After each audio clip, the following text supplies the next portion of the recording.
बच्चों क्या स्टार्ट करना है आज? इस, क्या स्टार्ट करना है?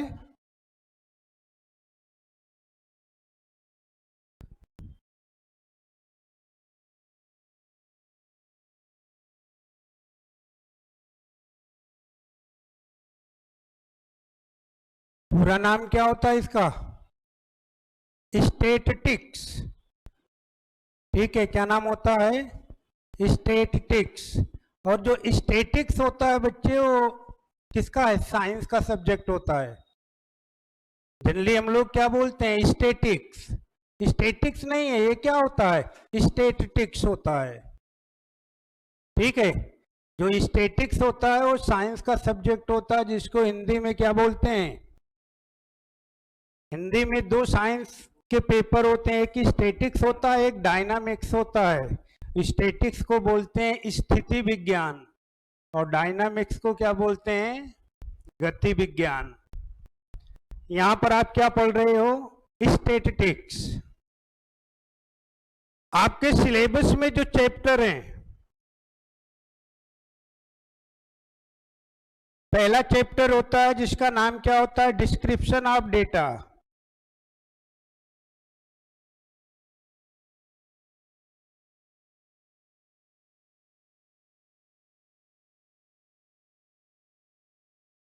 डिस्क्रिप्शन ऑफ डेटा, या इसी को कहीं कहीं पर लिखते हैं description of statistical data.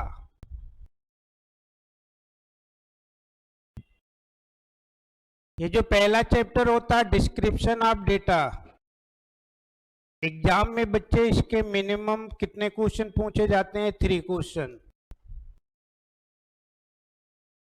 Second chapter जो आपको पढ़ना है, चैप्टर का नाम क्या होता है? Central tendency.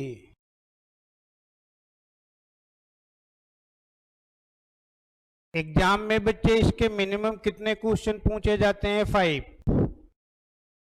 कितने क्वेश्चन? 5। थर्ड चैप्टर होता है जिसका नाम क्या होता है? डिस्पर्सन। एग्जाम में इसके मिनिमम कितने क्वेश्चन होते हैं? 4।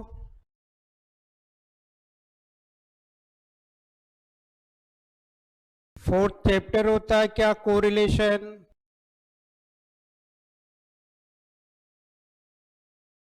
एग्जाम में मिनिमम कितने क्वेश्चन इसके? 3। फिफ्थ चैप्टर होता है क्या? रिग्रेशन। एग्जाम में इस चैप्टर के भी मिनिमम क्वेश्चन 3। सिक्स चैप्टर होता है क्या? Time series. एग्जाम में मिनिमम कितने क्वेश्चन होते हैं इसके? 2। सेवन चैप्टर क्या होता है? Index number.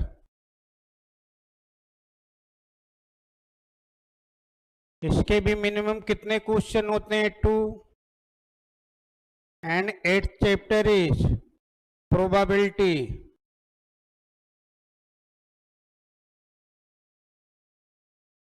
एग्जाम में मिनिमम कितने क्वेश्चन इसके भी आते हैं? 5।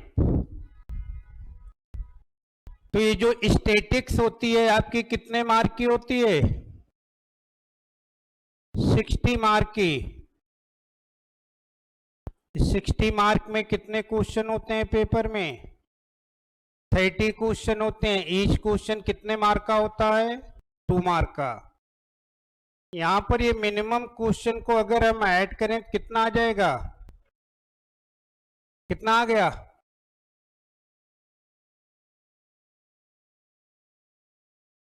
बचते कितने? 3 क्वेश्चन। वो बच्चे किसी भी चैप्टर्स में बढ़ा सकते हैं, बट मिनिमम इतने क्वेश्चन अभी तक जो एग्जाम हुए हैं इनमें पूछे जाते हैं। ठीक है, ये भी पॉसिबिलिटी है किसी चैप्टर से एक क्वेश्चन कम भी और भी हो सकता है। ठीक है, बट ये श्योर है बच्चे, हर चैप्टर से मिनिमम कितने क्वेश्चन होते हैं? 2। ये कंपलसरी है। अब इसमें बच्चे हम स्टैटिक्स स्टार्ट कहां से करेंगे? सेकेंड चैप्टर से, क्योंकि इस फर्स्ट चैप्टर में जो डिस्क्रिप्शन ऑफ डेटा है, इसमें स्टैटिस्टिक्स के जो छोटे छोटे टर्म होते हैं वो डिफाइन होते हैं। स्टार्ट यहां से करेंगे, जो टर्म हमें मिलते जाएंगे सारे टर्म हम डिफाइन करते चलेंगे, ठीक है। तो लास्ट तक पहुंचते पहुंचते आपका पहला चैप्टर अपने आप हो जाएगा। फिर भी कोई डाउट रहता है तो पूछ लेना। पहले चैप्टर से जो 3 क्वेश्चन आते हैं, ये तीनों ही क्वेश्चन थ्योरेटिकल क्वेश्चन होते हैं, सारे थ्योरी बेस्ड होते हैं। कोई भी पहले चैप्टर में न्यूमेरिकल नहीं बनता है, बट इंस्टीट्यूट ने अगर डिसाइड कर लिया कि न्यूमेरिकल बनाना है तो बन भी सकता है, ठीक है। तो स्टैटिक्स स्टार्ट कहां से करेंगे? Second chapter. सेकंड चैप्टर का नाम क्या है? Central tendency.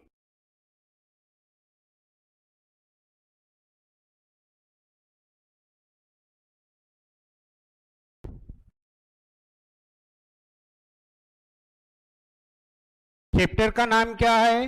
Central tendency. या इसी को एक और भी नाम से जानते हैं, इसी को क्या लिखते हैं बच्चे? मेजर ऑफ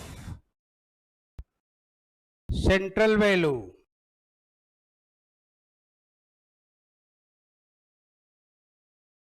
चाहे इसको हम क्या लिखें? सेंट्रल टेंडेंसी, या इसी को क्या लिखते हैं? Measure of central value. तो बच्चे पहला क्वेश्चन तो हमारे पास यही हो गया।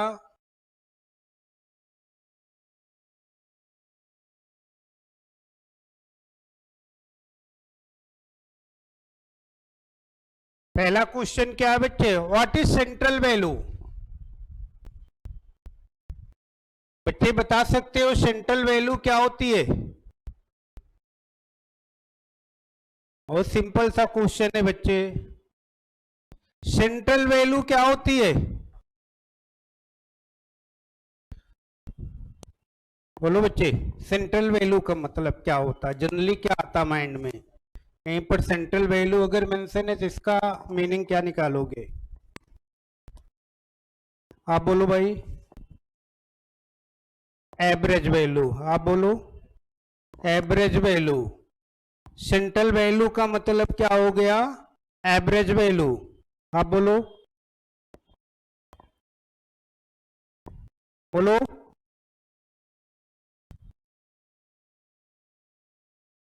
सेंट्रल का मतलब क्या होता है बच्चे?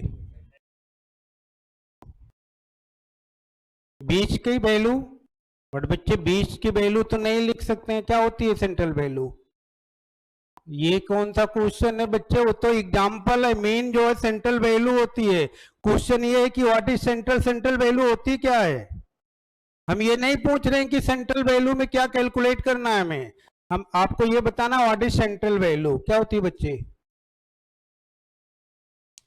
बोलो बच्चे। हैं? Middle value. आप बोलो बच्चे।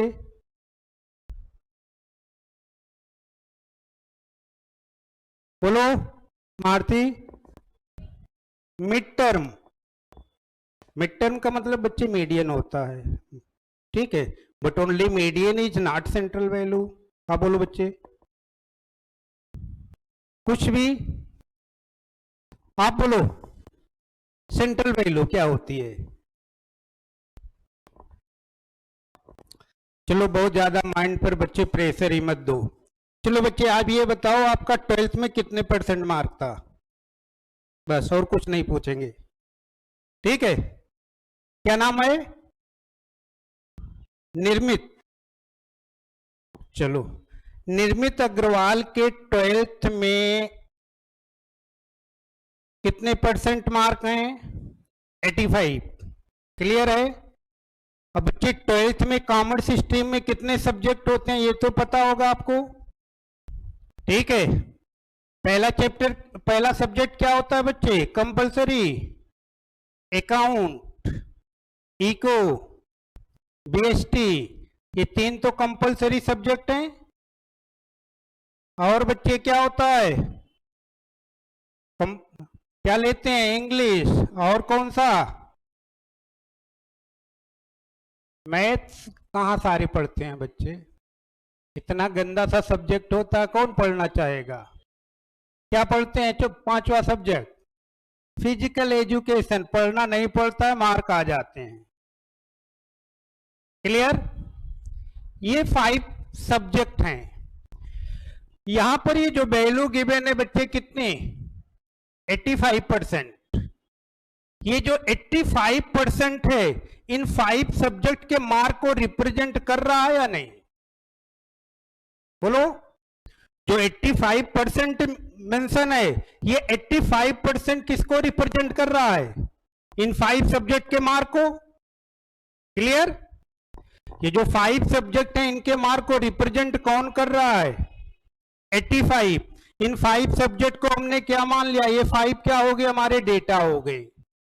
क्या हो गए, ये डेटा हो गए। कितने डेटा हैं, 5 डेटा हैं। उनको रिप्रेजेंट कौन कर रहा है, 85। एक डेटा या कई डेटा हैं, एक डेटा है। तो बच्चे अगर कहीं भी सेंट्रल वैल्यू लिखनी हो तो आप क्या लिखोगे, a single value. A single value जो रिप्रेजेंट किसको करे, इंटायर डेटा को। एक सिंगल वैल्यू जो इंटायर डेटा को रिप्रेजेंट करेगी उसको हम क्या बोलेंगे, सेंट्रल वैल्यू। जैसे यहां पर सिंगल वैल्यू क्या हो गई आपकी, 85। कितने डेटा को रिप्रेजेंट कर रही है, 5। तो इन 5 डेटा की सेंट्रल वैल्यू क्या हो गई, 85 हो गई। तो लिख लो बच्चे central value. A single value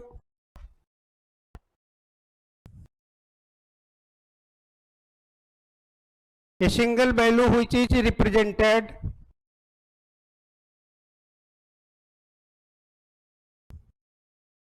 represented entire data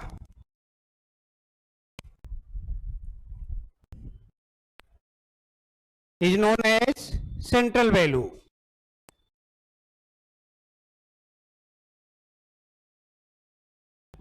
एक सिंगल वैल्यू जो इंटायर डेटा को रिप्रेजेंट करती है उसको हम क्या बोलते हैं, सेंट्रल वैल्यू।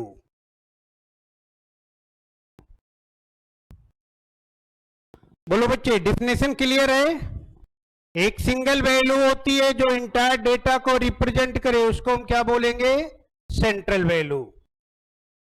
बच्चे अभी ये जो 85% लिखा हमने, ये है क्या, एवरेज है, क्या हुआ, एवरेज हुआ। तो यहां से बच्चे हमने क्या लिखा, सेंट्रल वैल्यू। तो ये जो सेंट्रल वैल्यू होती है क्या हो गया, एक टाइप का क्या होता है, सेंट्रल वैल्यू का मतलब क्या हुआ, ये एवरेज ही तो हुआ। बच्चे स्टैटिक्स में जो एवरेज होते हैं कितने टाइप के होते हैं, 2 टाइप के। कितने टाइप के, 2 टाइप के। एक होता है जिसको हम क्या लिखते हैं, मैथमेटिकल, एक होता है मैथमेटिकल एवरेज और एक क्या होता है, पोजिशनल एवरेज।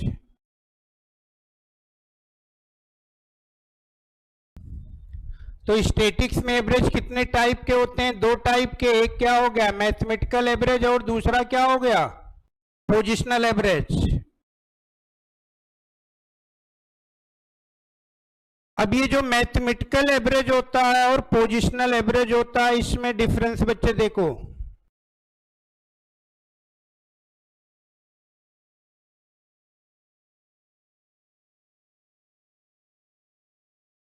बच्चे सपोज हमारे पास ये 5 डेटा हैं, 10, 20, 30 और 30, 40 और 50।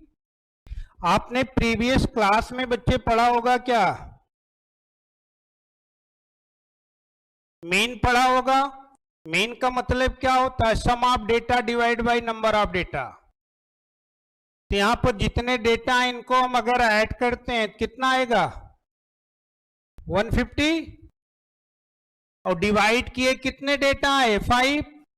तो 150 को 5 से डिवाइड किए कितना आ गया, 30 आ गया। बच्चे ये जो 5 डेटा गिवन है, अगर इनका हम क्या कैलकुलेट करें, क्या कैलकुलेट करें, मीडियन। मीडियन का मतलब क्या होता है, मिड वैल्यू। तो यहां पर बच्चे मिड प्लेस पर कौन सा डेटा है? 30 है। मीन भी कितना आ गया? 30। और क्या आ गया? मीडियन भी कितना आया? 30। अब बच्चे हमने क्या किया, ये जो हमारा डेटा 50 है, इस 50 डेटा को बच्चे हमने चेंज करके क्या लिख लिया? क्या लिख लिया? 60। अब बच्चे बताओ मीन कितना होगा? अब बोलो मीन कितना होगा? 32। अब यहां से हमारे पास जो न्यू मीन आ रहा है, न्यू मीन कितना आ गया? बच्चे मीडियन बोलो कितना है? ये जो न्यू डेटा है इनका मीडियन कितना हुआ? 30। बच्चे यहां पर देखो, एक डेटा को आपने चेंज किया, इस डेटा को चेंज करने पर क्या हमारी मीडियन वैल्यू इफेक्टेड हुई? बट मीन क्या हुआ? चेंज हो गया। तो मैथमेटिकल एवरेज का मतलब ये होता है जिस एवरेज को कैलकुलेट करने के लिए इंटायर डेटा इन्वॉल्व हो, जिस एवरेज को कैलकुलेट करने के लिए इंटायर डेटा इन्वॉल्व हो, हर डेटा इन्वॉल्व हो, उस एवरेज को हम क्या बोलेंगे? Mathematical average. और जिस एवरेज को कैलकुलेट करने के लिए पर्टिकुलर पोजीशन के ही डेटा इन्वॉल्व हो, उसको क्या बोलेंगे? Positional average. क्लियर है? मैथमेटिकल एवरेज और पोजिशनल एवरेज। मैथमेटिकल एवरेज के लिए सारे डेटा इन्वॉल्व होंगे, किसी भी एक डेटा को अगर आप चेंज करोगे तो मैथमेटिकल एवरेज हमारा चेंज हो जाएगा। पोजिशनल एवरेज में पर्टिकुलर पोजीशन के ही डेटा इन्वॉल्व होते हैं, अगर उस पोजीशन का डेटा चेंज होगा तभी एवरेज चेंज होगा, अदरवाइज एवरेज पर कोई इफेक्ट नहीं पड़ेगा। तो एक चीज बच्चे ये बताओ, मैथमेटिकल एवरेज और पोजिशनल एवरेज में जो डिफरेंस होता है क्लियर है? मैथमेटिकल एवरेज में क्या होगा? इंटायर डेटा इन्वॉल्व होंगे, और पोजिशनल एवरेज में पर्टिकुलर पोजीशन के ही डेटा इन्वॉल्व होंगे।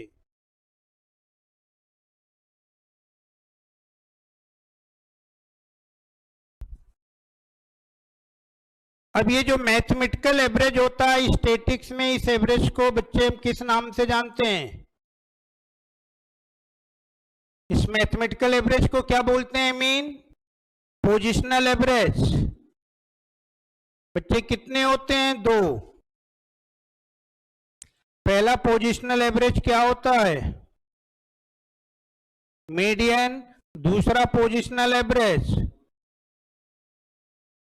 मोड। अब अगर हम बच्चे बात करें यहां पर नंबर ऑफ सेंट्रल वैल्यू,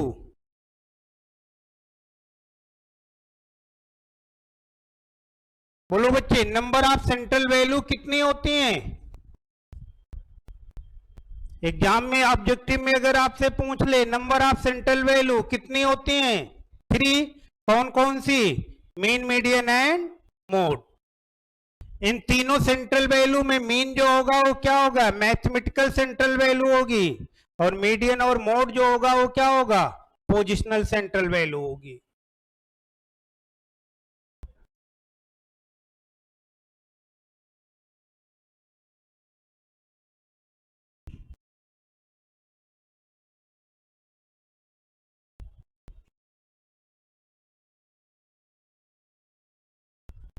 अब ये जो आपका मैथमेटिकल एवरेज मीन होता है, ये डेटा के अकॉर्डिंग डिसाइड होता है। बच्चे मीन भी कितने टाइप के होते हैं? 3 टाइप के। कितने टाइप के? 3 टाइप के। जो फर्स्ट टाइप का मीन होता है उसको हम क्या लिखते हैं? Arithmetic mean. जो सेकेंड टाइप का होता है उसे क्या लिखते हैं? Geometric mean. और जो थर्ड टाइप का मीन होता है उसको हम क्या लिखते हैं? Harmonic mean. तो मीन कितने टाइप के होते हैं? 3 टाइप के, एम, जीएम और एचएम। तो अगर इस चैप्टर की बात करें तो इस चैप्टर में टोटल हमें कितने कंसेप्ट क्लियर करने पड़ेंगे? 5। कितने कंसेप्ट क्लियर करने पड़ेंगे? 5। Arithmetic mean, geometric mean, harmonic mean, median और मोड। इस चैप्टर में आपको ये 5 कंसेप्ट क्लियर करने हैं। और एक चीज बच्चे ध्यान रखना, कहीं भी अगर मीन की बात होती है, किसकी बात होगी, तो मीन की जनरल मीनिंग हम क्या निकालते हैं, मीन का मतलब क्या होता है, अर्थमेटिक मीन ही, ठीक है। जबकि कुछ डेटा होते हैं जहां पर हमें मीन कैलकुलेट करने के लिए उनका क्या कैलकुलेट करना पड़ता है, जीएम और एचएफ। बट जनरल वे में क्या होता है, मीन का मतलब क्या होता है, अर्थमेटिक मीन। क्लियर है। तो इसमें सबसे पहले बच्चे हम क्या स्टार्ट करेंगे, अर्थमेटिक मीन। सबसे पहले क्या स्टार्ट करेंगे, अर्थमेटिक मीन। बच्चे एक चीज बता सकते हो, अर्थमेटिक मीन हम किसका कैलकुलेट करेंगे, अर्थमेटिक मीन किस चीज का कैलकुलेट किया जाएगा। बच्चे कोई भी क्वेश्चन अगर आएगा, उस क्वेश्चन में लिखा होगा फाइंड द अर्थमेटिक मीन, उसके बाद क्या होगा, क्या गिवन होगा क्वेश्चन में, एक्स क्या होता है भाई सिंपल सा क्वेश्चन है। अर्थमेटिक मीन जब भी कैलकुलेट किया जाएगा, डेटा का ही तो कैलकुलेट किया जाएगा। किसका कैलकुलेट करेंगे, डेटा का। तो थोड़ा डिस्कस कर लेते हैं डेटा के बारे में, डेटा क्या होता है, कितने टाइप के होते हैं, उसके बाद अर्थमेटिक मीन स्टार्ट करेंगे।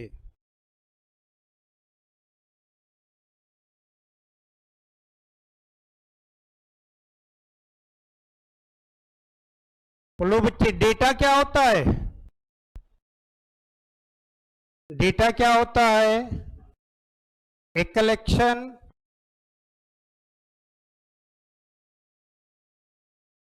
Of information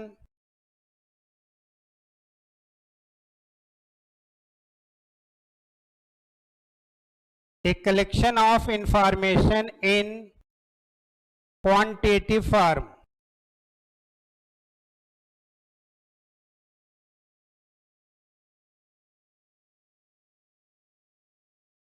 A collection of information in quantitative form। बच्चे इस क्वांटिटेटिव फॉर्म का मतलब क्या हो गया, क्वांटिटेटिव फॉर्म का मतलब क्या हो गया, न्यूमेरिकल फॉर्म। न्यूमेरिकल फॉर्म का मतलब क्या हुआ, जो इंफॉर्मेशन हो किसमें हो, नंबर में। किसमें हो, नंबर में।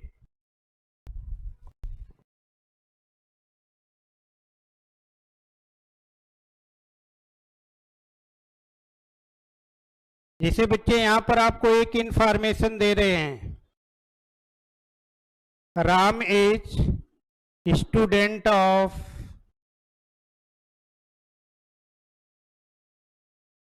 CMA foundation.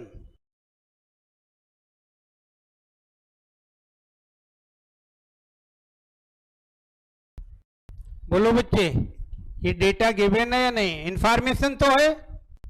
इंफॉर्मेशन में आपको क्या बता रहा है, राम जो है सीएमए फाउंडेशन का स्टूडेंट है। बोलो बच्चे, डेटा है, नहीं है। क्यों नहीं है, क्योंकि ये न्यूमेरिकल फॉर्म में नहीं है। यहीं पर बच्चे हमने ये लिखा, राम हाइट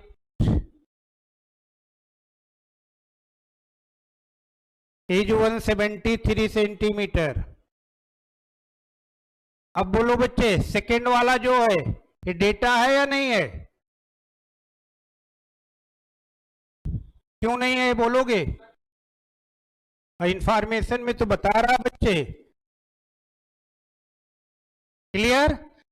तो एक चीज ये क्लियर हो गया, डेटा हम तभी मानेंगे जब वहां पर इंफॉर्मेशन एक से ज्यादा हो, ठीक है, तभी उसको हम क्या मानेंगे।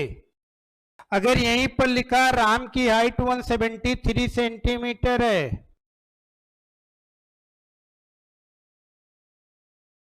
और श्याम की जो हाइट है वो कितनी है, 170 सेंटीमीटर। अब बोलो बच्चे क्या हो गया, डेटा हो गया क्लियर। तो डेटा की डिफिनेशन क्या होती है? इंफॉर्मेशन की ऐसी कलेक्शन जो किसमें हो, क्वांटिटेटिव फॉर्म में हो, उसी को हम क्या बोलते हैं? डेटा बोलते हैं।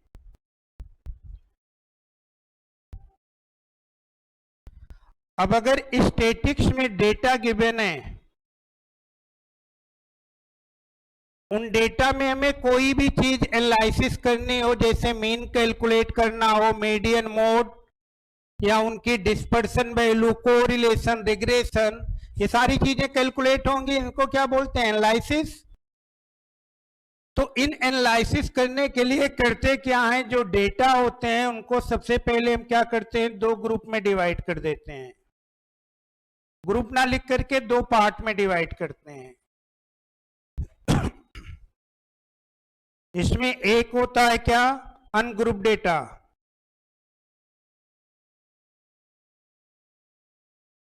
और जो दूसरा होता है उसे हम क्या लिखते हैं? Group data. ये जो अनग्रुप डेटा होंगे,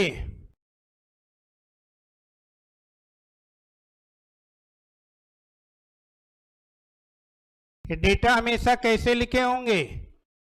इंडिविजुअल फॉर्म में। और जो ग्रुप डेटा होते हैं वो कैसे लिखे होते हैं? ग्रुप डेटा हमेशा कैसे लिखे होते हैं? फ्रीक्वेंसी फॉर्म में।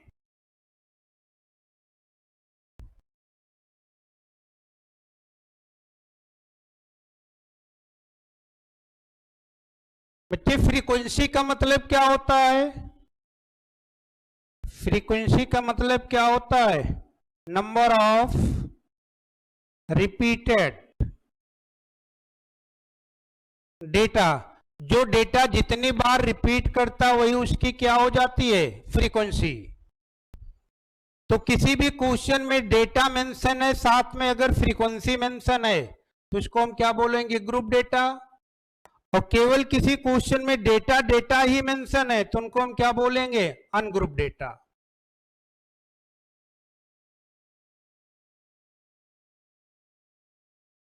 इन दोनों के एग्जाम्पल भी देख लो। जैसे यहां पर फर्स्ट एग्जाम्पल में हमने फर्स्ट कॉलम में क्या लिखा?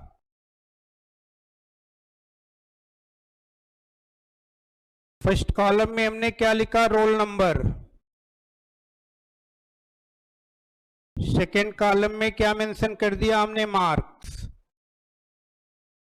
रोल नंबर है 101, 102, 103, 104, 105। मार्क है इनके 25, 28, 25, 32, 41।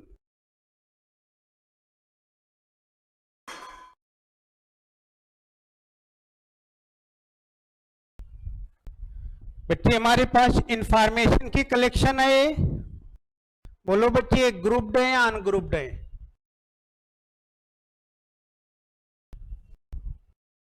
बच्चे जो रोल नंबर होता है, ये रोल नंबर जो है हर स्टूडेंट को इंडिविजुअली तो अलॉट होता है। ऐसा तो नहीं होता है कि 5 स्टूडेंट का रोल नंबर सेम हो। तो यहां पर इंफॉर्मेशन किसकी है? मार्क्स की। और ये जो मार्क्स पाने वाले स्टूडेंट हैं सारे क्या हैं? इंडिविजुअल हैं। ये कौन से डेटा हो गए? अनग्रुप्ड हो गए या नहीं? सेकेंड एग्जांपल,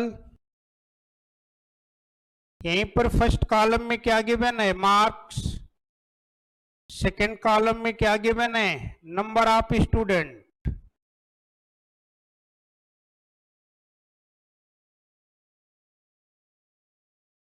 मार्क्स गिवन है 10, 20, 30, 40, 50। नंबर ऑफ स्टूडेंट है 13572। बोलो बच्चे, जो सेकेंड एग्जांपल है ये कौन से डेटा है? अगर ये ग्रुप डेटा है तो बच्चे इसमें क्या होनी चाहिए? फ्रीक्वेंसी। फ्रीक्वेंसी किस कॉलम में है? मार्क्स फ्रीक्वेंसी है बच्चे। नंबर ऑफ स्टूडेंट, देखो यहां पर ये कितने स्टूडेंट हैं, 1। तो एक स्टूडेंट है उसको कितना मार्क मिला है, 10। यहां पर कितने स्टूडेंट हैं, 3। Each student gate 20 mark. तो यहां पर क्या हो रहा है, ये जो 20 डेटा है क्या हो रहा है, रिपीट हो रहा है कितनी बार। तो ये जो नंबर ऑफ स्टूडेंट लिखा है ये क्या हो गया बच्चे, फ्रीक्वेंसी। इसका मतलब क्या हुआ, ये जो सेकेंड एग्जांपल है कौन से डेटा है, ग्रुप डेटा है।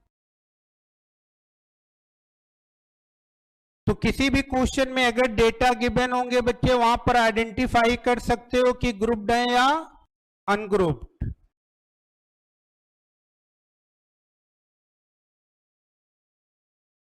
अब बच्चे अगर ये ग्रुप डेटा है तो ये भी बच्चे 2 टाइप के होते हैं।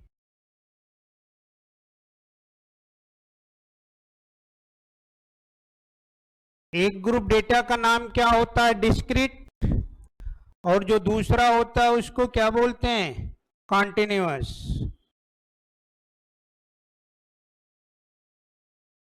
तो ग्रुप डेटा 2 टाइप के होते हैं, एक होता है डिस्क्रीट और दूसरा क्या होता है, कॉन्टिन्यूअस।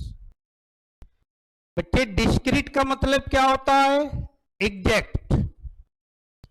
डिस्क्रीट का मतलब क्या होता है, एग्जैक्ट। और कॉन्टिन्यूअस का मतलब क्या होता है, अप्रॉक्स। ठीक, जैसे यहीं पर हमने एक एग्जाम्पल 3 लिखा, जो भी आपको एग्जाम्पल दिए थे, मार्क्स यहां पर क्या है, number of student, mark given है 10, 20, 30, 40, 50।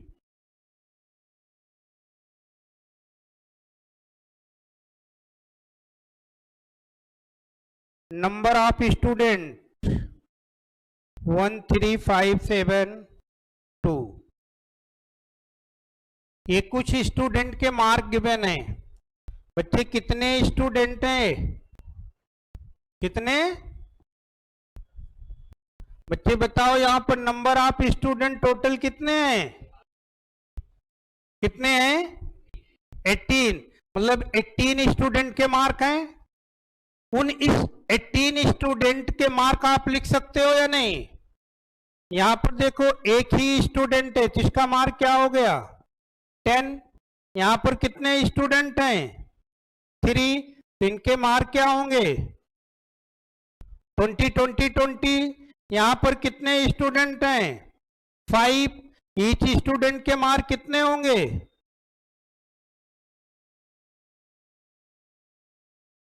इस तरह से। तो यहां पर जितने स्टूडेंट हैं सभी स्टूडेंट के एग्जैक्ट मार्क आपको पता है या नहीं। ठीक, तो डेटा फ्रीक्वेंसी फॉर्म में हो और डेटा की अगर आपको एग्जैक्ट वैल्यू पता है तो उन डेटा को हम क्या बोलते हैं, डिस्क्रीट डेटा। क्या बोलते हैं, डिस्क्रीट।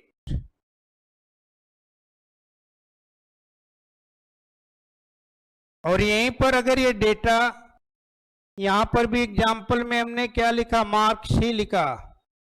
यहां पर भी क्या है, नंबर ऑफ स्टूडेंट। यहां पर जो मार्क्स गिवन है वो इस तरह से गिवन है,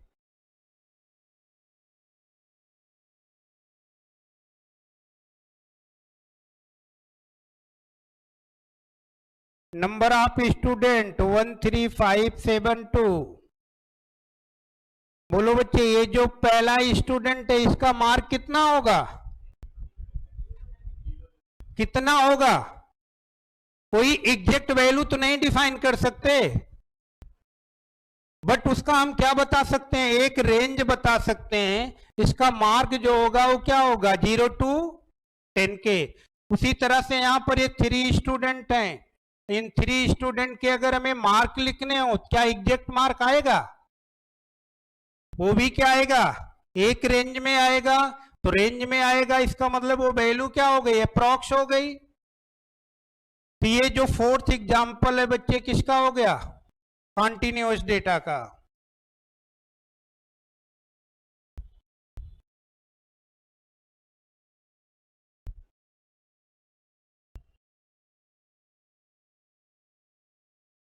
अब बच्चे जो कॉन्टिन्यूअस डेटा होते हैं, ये कॉन्टिन्यूअस डेटा भी बच्चे दो फॉर्म में लिखे होते हैं।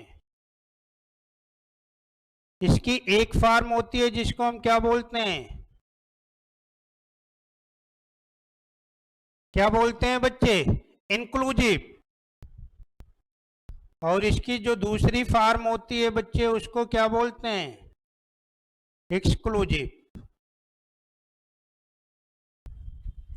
एक फॉर्म क्या होती है इसकी, इंक्लूसिव, और एक क्या होती है, एक्सक्लूसिव। अच्छा, इसमें कितने लोग 11th में मैथ पढ़े हैं? तभी 2-3 पढ़े हो बच्चे। एक चीज बताओ, 11th में आपने एक चैप्टर किया होगा सेट, पहला चैप्टर। उस सेट में बच्चे आपने 2 इंटरवल्स पढ़े थे या नहीं? नाम याद नहीं है, पढ़े थे। चलो यही इतना अच्छा है कि कम से कम पढ़े तो थे, याद नहीं है अलग बात है। बच्चे जो इंटरवल्स होते हैं ये 2 टाइप के होते हैं। एक होता है बच्चे जिसको हम क्या बोलते हैं, ये जो ब्रैकेट लगा होता है किसको इंडिकेट करता है, क्लोज इंटरवल को। और ये किसको इंडिकेट करता है, ओपन को। इस इंटरवल के बीच में बच्चे 2 नंबर लिखे होते हैं। जो पहला नंबर होता है वो स्मॉलेस्ट नंबर होता है, जो दूसरा होता है वो क्या होता है, लार्जेस्ट नंबर। अगर बच्चे यहां पर क्लोज इंटरवल है, जैसे एक इंटरवल हमने यहां पर लिखा 1,4 1,5, इसका मतलब क्या हुआ, जो वैल्यू आपको लेनी है 1 लेनी है, 2 लेनी है, 3 लेनी है, 4 लेनी है, और क्या लेनी है, 5। और अगर यही इंटरवल्स बच्चे किस में होता है, ओपन इंटरवल में 1,5, इसका मतलब जो वैल्यू आपको लेनी है 2, 3 और 4। क्लियर बच्चे? ये जो ओपन इंटरवल होता है इसका मतलब क्या होता है, एक्सक्लूसिव। और ये जो क्लोज इंटरवल होता है बच्चे इसका मतलब क्या होता है, इसका मतलब क्या होता है, इंक्लूसिव। तो ये तो इंटरवल्स के फॉर्म में हो गए, बट बच्चे आपको यहां पर स्टैटिक्स के फॉर्म में डिफाइन करना है कि इंक्लूसिव डेटा और एक्सक्लूसिव डेटा क्या होते हैं।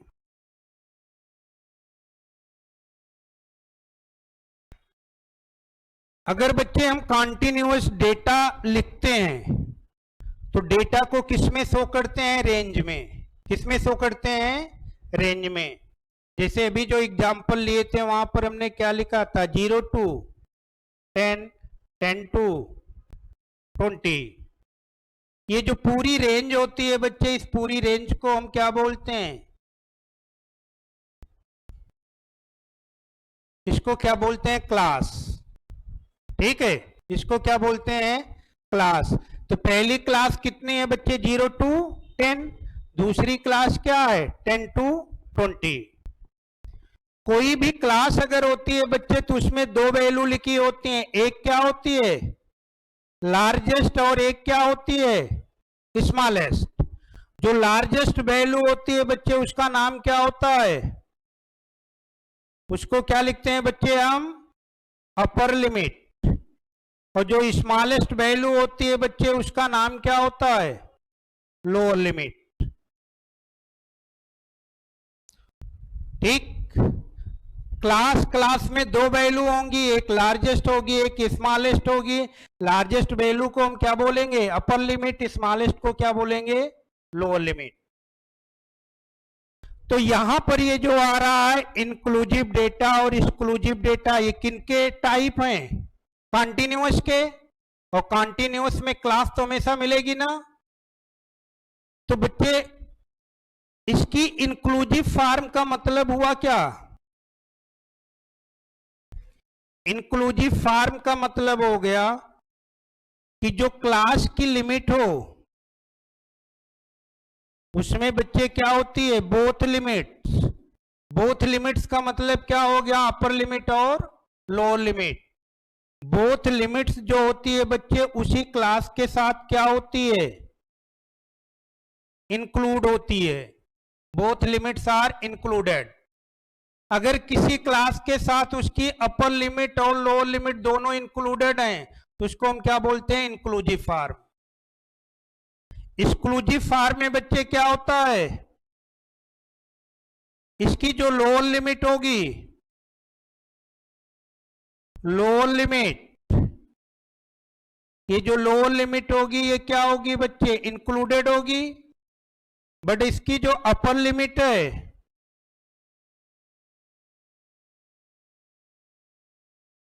अपर लिमिट जो होगी वो क्या होती है, एक्सक्लूडेड होती है। जैसे यहीं पर अगर हम बात करते हैं 0 to 10, नेक्स्ट हमने क्या लिखा 10 to 20, नेक्स्ट क्या लिखा 20 to 30, नेक्स्ट हमने क्या लिखा 30 to 40। अब बच्चे बताओ ये जो क्लास गिवन है इंक्लूसिव फॉर्म में है या एक्सक्लूसिव फॉर्म में है, इंक्लूसिव नहीं है बच्चे, एक्सक्लूसिव है। किसी भी एक क्लास की अपर लिमिट अगर नेक्स्ट क्लास की क्या हो जाए, लोअर लिमिट, तो सीरीज को हम क्या बोलते हैं, एक्सक्लूसिव सीरीज। यहां पर देखो इस क्लास की अपर लिमिट कितनी है, 10 है, और नेक्स्ट क्लास की लोअर लिमिट भी कितनी है। जहां भी इस टाइप की सीरीज मिलेगी बच्चे उसको आप क्या बोलोगे, एक्सक्लूसिव सीरीज। अब यहां पर देखो बच्चे, अगर सपोज किसी स्टूडेंट के कितने मार्क आ रहे हैं, किसी स्टूडेंट के 30 मार्क हैं, तो बच्चे वो किस क्लास में बिलोंग करेगा, 30 to 40। जबकि यहां पर देखो बच्चे 30 यहां पर भी तो है, बट ये 30 है क्या, इसकी अपर लिमिट क्या है, अपर लिमिट। और बच्चे एक्सक्लूसिव में क्या होता है, अपर लिमिट जो होती है वो क्या होती है, एक्सक्लूडेड होती है। बट यहीं पर अगर हम इस तरह से क्लास लिख लें 0 to 10, 11 to 20, 21 to 30, 31 to 40।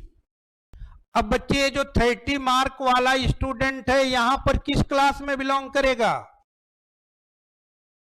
21 to 30, क्योंकि यहां पर क्या है, इसकी दोनों लिमिट उसी क्लास के साथ क्या होती हैं, इंक्लूडेड होती हैं। तो बच्चे इंक्लूसिव और एक्सक्लूसिव में क्या डिफरेंस होता है, क्लियर हुआ। ठीक, इंक्लूसिव का मतलब क्या हुआ, किसी क्लास के साथ उसकी दोनों लिमिट हमेशा क्या हो, इंक्लूडेड हो। एक्सक्लूसिव का मतलब क्या हुआ, लोअर लिमिट इंक्लूडेड होगी बट अपर लिमिट एक्सक्लूडेड नहीं होगी। क्लियर है। अब बच्चे कोई भी एनालिसिस अगर आप करोगे तो उसमें कौन से डेटा आपको यूज करना है, हमेशा एक्सक्लूसिव फॉर्म ही यूज की जाती है, कभी भी इंक्लूसिव फॉर्म यूज नहीं करते हैं। तो बच्चे इसमें इंक्लूसिव फॉर्म यूज नहीं होती है, बट क्वेश्चन तो इंक्लूसिव फॉर्म में हो सकता है ना। क्वेश्चन किसमें गिवन हो, इंक्लूसिव में गिवन हो, बट फार्मूले में इंक्लूसिव फॉर्म आपको यूज नहीं करनी है, क्या यूज करनी है, एक्सक्लूसिव यूज करनी है। तो वहां पर आपको करना क्या होगा, जो इंक्लूसिव डेटा उनको कन्वर्ट किसमें करना पड़ेगा, एक्सक्लूसिव में। तो कहीं भी बच्चे अगर डेटा को हमें कन्वर्ट करना किस फॉर्म से, इंक्लूसिव से कन्वर्ट किस में करना है, एक्सक्लूसिव में। बच्चे कन्वर्ट सबने किया होगा, सबने किया है ना। इसमें ये नहीं है कि हमारे पास 11 12th में मैथ नहीं थी, क्योंकि ये कन्वर्जन 8th क्लास से ही स्टार्ट हो जाता है स्टैटिक्स में। इंक्लूसिव से एक्सक्लूसिव में कन्वर्ट करने के लिए बच्चे क्या करते हैं, हम जो हमारी अपर लिमिट होती है, इस अपर लिमिट में बच्चे क्या करते हैं, प्लस करते हैं कितना, 0.5। और इसकी जो लोअर लिमिट होती है, लोअर लिमिट में क्या करते हैं, माइनस करते हैं कितना, 0.5। ठीक। तो जो आदमी के पास पैसे ज्यादा हैं उसके पैसे को और बढ़ाओ, और जिसके पास पैसे कम हैं उनके पैसों को क्या कर दो, और कम कर दो। यही क्या है, इंक्लूसिव टू एक्सक्लूसिव। मतलब अपर लिमिट क्लास में जो गिवन है वो बढ़ जाएगी, बट जो लोअर लिमिट है वो क्या हो जाएगी, कम हो जाएगी। कितने से बढ़ेगी, कितने से कम होगी, 0.5। बच्चे बता सकते हो 0.5 ही क्यों, या 0.5 को हम बोलते क्या हैं, it is known as average difference. 0.5 को हम क्या बोलेंगे, एवरेज डिफरेंस। ये एवरेज डिफरेंस कहां से मिलता है इसको भी देख लो। जैसे 0 to 10 है, नेक्स्ट क्या हो गया 11 to 20। बच्चे इन दो वैल्यू का डिफरेंस कितना है, 1 है। तो दो वैल्यू का डिफरेंस अगर 1 है तो एवरेज कितना आएगा, 1/2, 0.5। तो ये अपर लिमिट लोअर लिमिट में जो प्लस माइनस होता है 0.5, इसको क्या बोलते हैं, एवरेज डिफरेंस। क्लियर है ये। तो बच्चे डेटा से लेकर के यहां तक जो भी आपने किया ये पहले चैप्टर का टॉपिक है, बट यहां पर हमें अर्थमेटिक मीन के लिए पता होना चाहिए डेटा क्या होते हैं, इसीलिए पूरा का पूरा एक्सप्लेन हो गया है। बोलो कहीं पर कोई डाउट है इसमें, नहीं है तो आगे चले। तो हमें स्टार्ट क्या करना है बच्चे, आज सबसे पहला एवरेज कौन सा करेंगे, अर्थमेटिक मीन।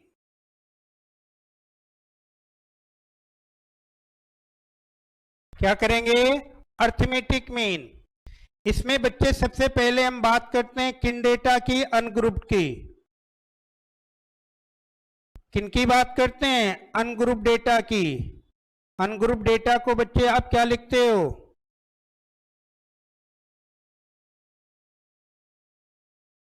अनग्रुप डेटा को हम क्या लिखते हैं, इंडिविजुअल डेटा।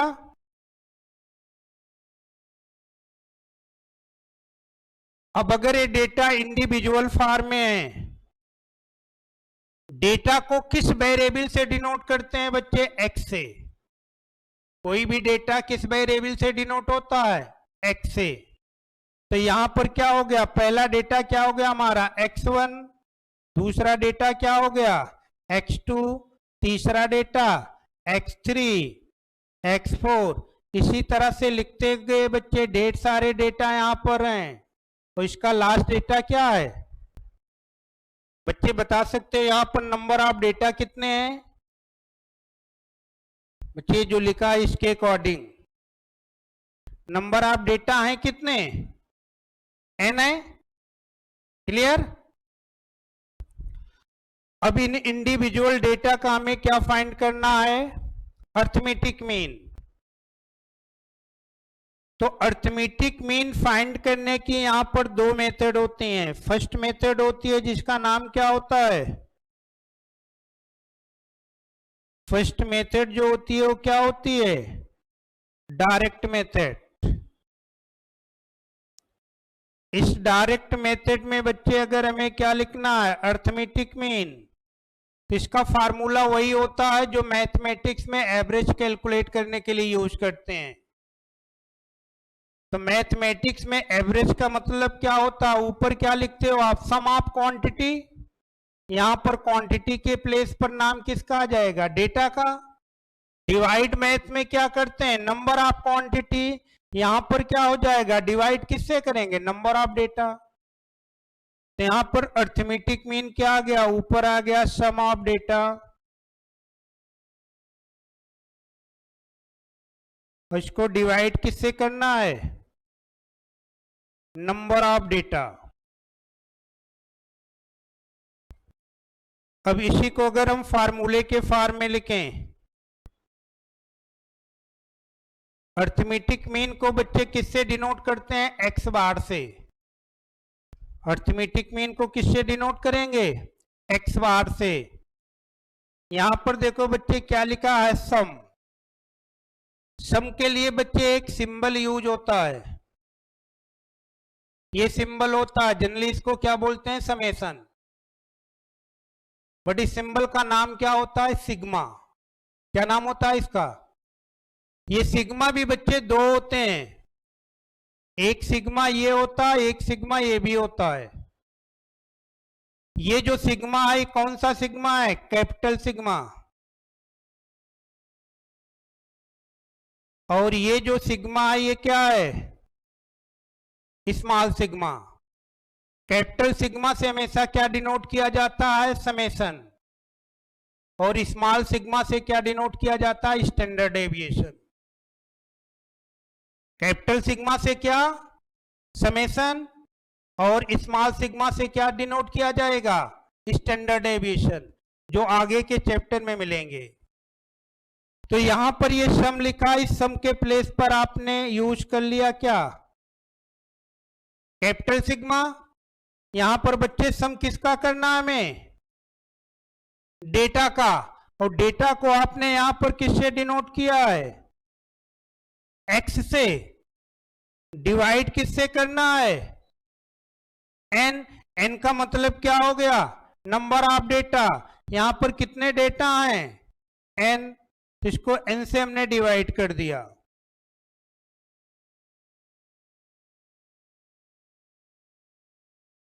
तो अगर डायरेक्ट मेथड से हमें अर्थमेटिक मीन कैलकुलेट करना हो तो फार्मूला क्या होता है इसका? Summation of x divide by n.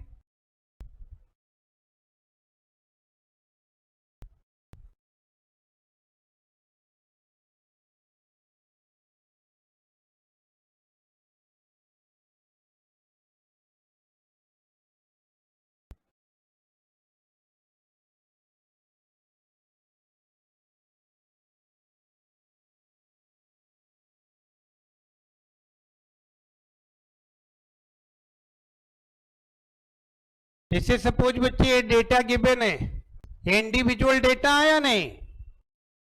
क्या कैलकुलेट करना है इनका? Arithmetic mean. तो आपके पास बच्चे क्या है? कैलकुलेटर तो है। क्या करोगे? सभी डेटा को ऐड कर लो।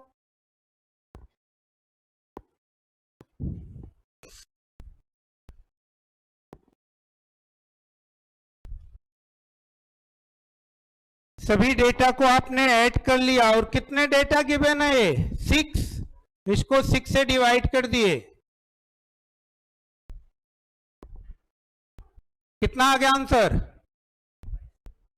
32.25 एग्जैक्ट वैल्यू है। तो यहां पर अर्थमेटिक मीन कितना आ गया आपका?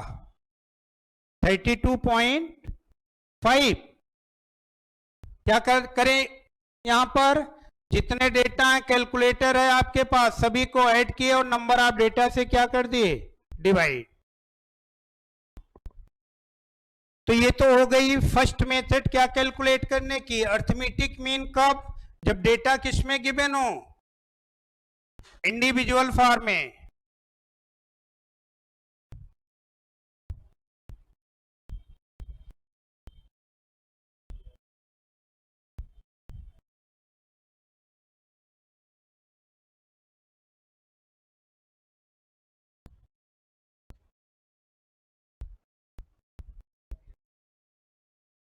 इसकी सेकेंड मेथड होती है, इस मेथड का नाम क्या होता है?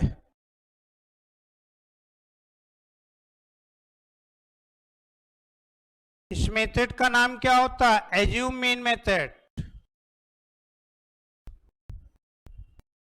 इस मेथड का फार्मूला क्या होता है? X bar is equal to a plus summation of d divide by N.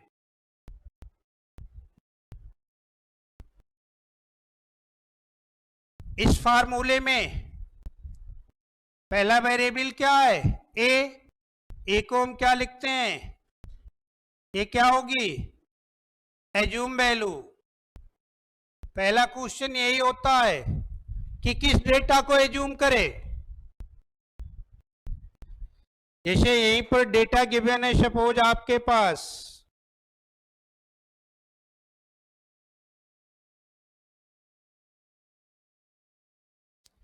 Data given है 10, 12, 18, 20, 25, 30। ये इंडिविजुअल फॉर्म में डेटा गिवन है। बोलो बच्चे इसमें किसको एज्यूम करेंगे?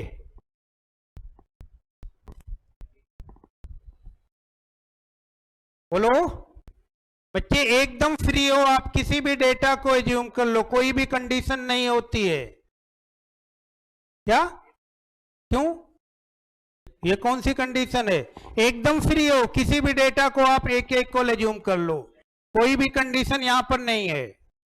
ठीक है, तो अर्थमेटिक मीन कैलकुलेट करते समय जिन डेटा को एज्यूम करते हैं, किसी को भी कर सकते हो, कोई भी कंडीशन नहीं होती है। दूसरा वेरिएबल यहां पर क्या है बच्चे? डी। डी का मतलब क्या होता है? डी मीन्स क्या होता है? डेविएशन। डी का मतलब क्या हुआ?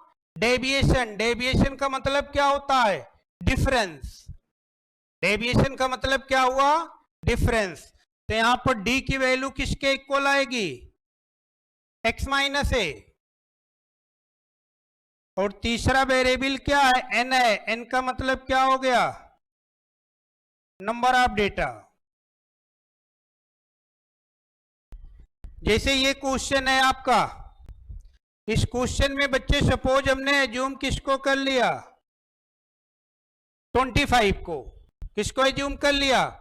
25 को। किसके इक्वल? ए के। अब अगर हमारे पास ए की वैल्यू आ गई तो डी कैलकुलेट कर सकते हैं। तो यहां पर इस कॉलम में हमने कैलकुलेट कर लिया डी। डी किसके इक्वल होता है? X minus a. यहां पर एक्स की वैल्यू कितनी है? 10। ए की वैल्यू कितनी है? 25। तो 10 माइनस 25 बच्चे कितना आ गया? -15। 12 माइनस 25 -13। 18 माइनस 25 -7। 20 माइनस 25 -5। 25 में से 25 माइनस किए 0। 30 माइनस 25। अब इसको अगर हम ऐड करेंगे तो हमारे पास क्या आ जाएगा? Summation of D. बोलो बच्चे, समेशन ऑफ डी कितना आ गया?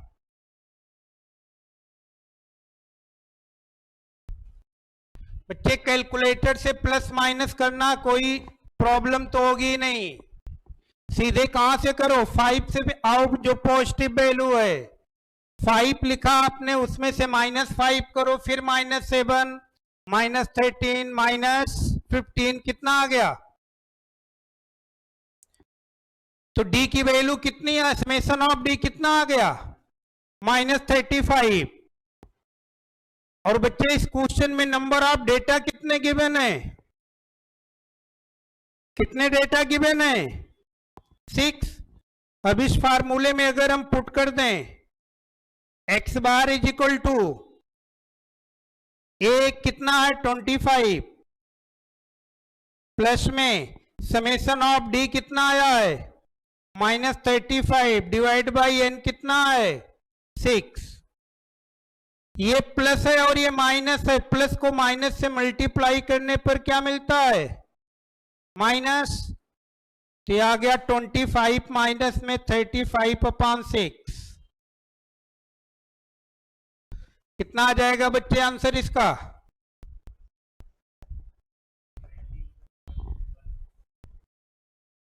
19.16616। इसमें बच्चे आपने क्या यूज किया? एज्यूम मीन मेथड से कैलकुलेट किया, कितना आ गया? 19.16। इसी में बच्चे अगर हम डायरेक्ट मेथड अप्लाई करें तो जितने डेटा उनको ऐड करके 6 से डिवाइड करो, कितना आएगा?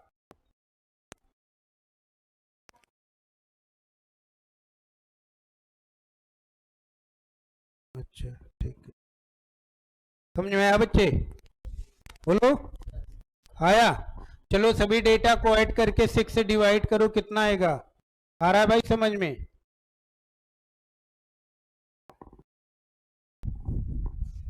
कितना आएगा सभी को ऐड करके 6 से डिवाइड किए?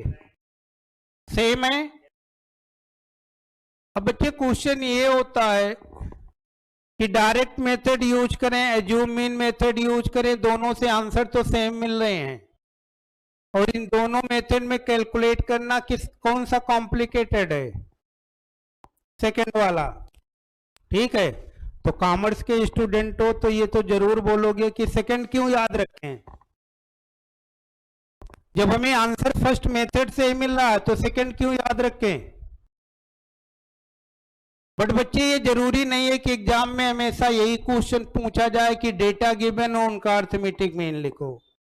ठीक है, और भी टाइप के क्वेश्चन हो सकते हैं जिसमें ये होता है कि वहां पर आपकी जो डायरेक्ट मेथड का फार्मूला वो अप्लाई नहीं होगा, वहां पर कंपलसरी होता है कौन सा फार्मूला आपको अप्लाई करना पड़ेगा? एज्यूम मीन मेथड का। जैसे एक एग्जांपल है, लिखो।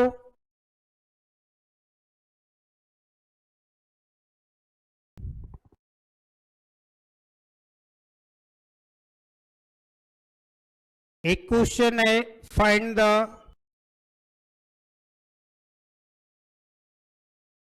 Arithmetic mean if summation of x minus 20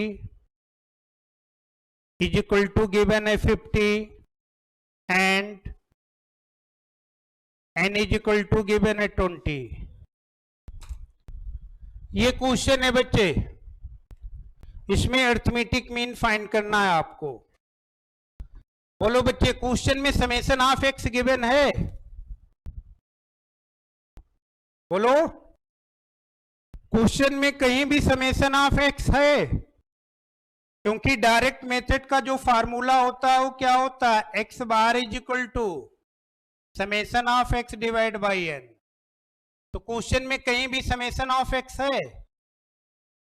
नहीं है, तो बच्चे इसमें तो ये फार्मूला यूज नहीं होगा। तो यूज कौन सा फार्मूला होगा यहां पर? एज्यूम मीन का फार्मूला क्या होता है? X bar is equal to a plus summation of d divide by n. क्या बच्चे इसी को इस तरह लिख सकते हो? ए प्लस डी का मतलब क्या होता है? Summation of x minus a divide by n. Summation है एक्स माइनस ए, यहां पर ये वैल्यू गिवन है या नहीं? बोलो, के प्लेस पर क्वेश्चन में क्या लिखा गया है? ए के प्लेस पर क्या है बच्चे? x माइनस 20, और यहां पर देखो x माइनस ए, इसका मतलब ए के प्लेस पर क्या है? 20 है। और बच्चे x माइनस ए को हम क्या लिखते हैं? d। इसका मतलब क्वेश्चन में समेशन ऑफ डी भी गिवन है, कितना है? 50, और n की वैल्यू कितनी है? 20। अब हम क्या करेंगे? एज्यूम मीन वाले फार्मूले में वैल्यू पुट कर दें। X bar is equal to, formula क्या होता है? ए प्लस, क्वेश्चन में ए की वैल्यू है कितनी? 20, प्लस में समेशन ऑफ डी है 50 डिवाइड बाई एन कितना है? 20। 5 को 2 से डिवाइड किए 2.5। बोलो बच्चे, अर्थमेटिक मीन कितना आ गया? 22.5 आ गया या नहीं?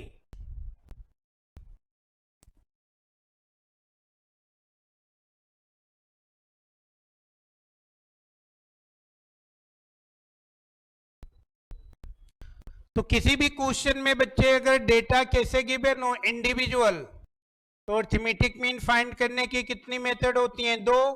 पहली मेथड क्या होती है? डायरेक्ट मेथड, और दूसरी क्या हो गई? Assume mean method.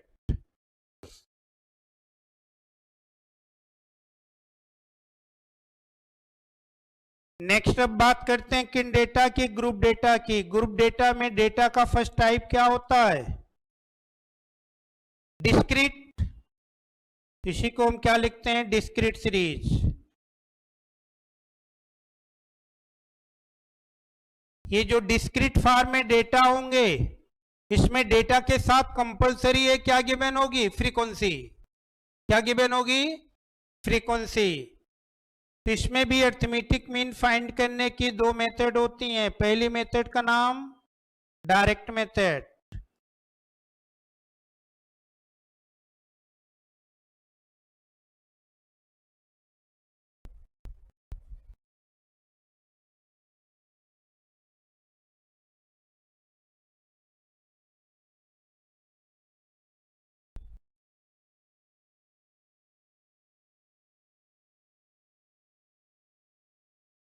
Direct method के लिए फार्मूला क्या होगा? Arithmetic mean is equal to, ऊपर क्या आ जाएगा बच्चे? Summation of f into max divide by n.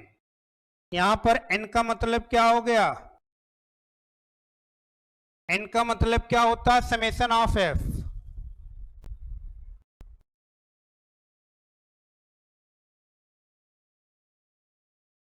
जैसे सपोज बच्चे यहीं पर एक छोटा सा एग्जांपल लें। हमने यहां पर लिखा मार्क्स, यहां पर है नंबर ऑफ स्टूडेंट।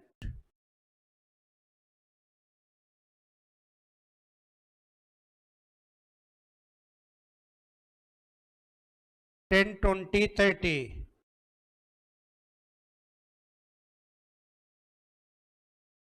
2 8 2। एक बच्चे हमने एक एग्जाम्पल लिया है। बोलो बच्चे यहां पर टोटल कितने स्टूडेंट की इंफॉर्मेशन है? कितने स्टूडेंट की इंफॉर्मेशन है? 12। बच्चे ये बता सकते हो, ये जो 12 स्टूडेंट है इनको टोटल कितने मार्क मिले हैं?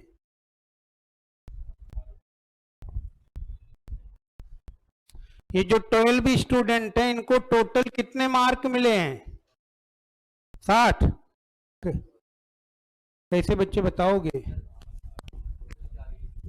बच्चे जो फर्स्ट 2 स्टूडेंट हैं इनके मार्क कितने हो गए? 20। उसके बाद जो 8 स्टूडेंट हैं उनके मार्क कितने हो गए? 160। और लास्ट में जो 2 स्टूडेंट हैं उनके मार्क कितने हो गए? तो ये बच्चे जो स्टार्टिंग में 2 स्टूडेंट हैं उनका 2 मार्क कितना आया? 20। इस 20 के लिए आप क्या कर रहे हो?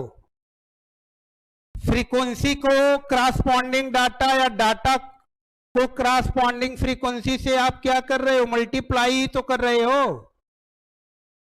तो क्या करेंगे? डेटा को क्रॉसपॉन्डिंग फ्रीक्वेंसी से मल्टीप्लाई कर दिए, उसके बाद सबको ऐड कर लिए, तभी तो टोटल मिला। और फार्मूले में भी बच्चे वही तो ऊपर लिखा है। ऊपर क्या करना है आपको? पहले क्या कैलकुलेट करना है? एफ इंटू एक्स करना है। उसके बाद उसको क्या कर लेना है? ऐड कर लेना है। क्या मिल जाएगा? Total data. और यहां पर कितने स्टूडेंट है? 12। ये 12 कैसे मिला? जो फ्रीक्वेंसी गिवन है उसका क्या कर लिया आपने? समेशन। तो समेशन ऑफ एफ किसके इक्वल आ जाएगा? एन के। और यही तो फार्मूला भी लिखा है आपने।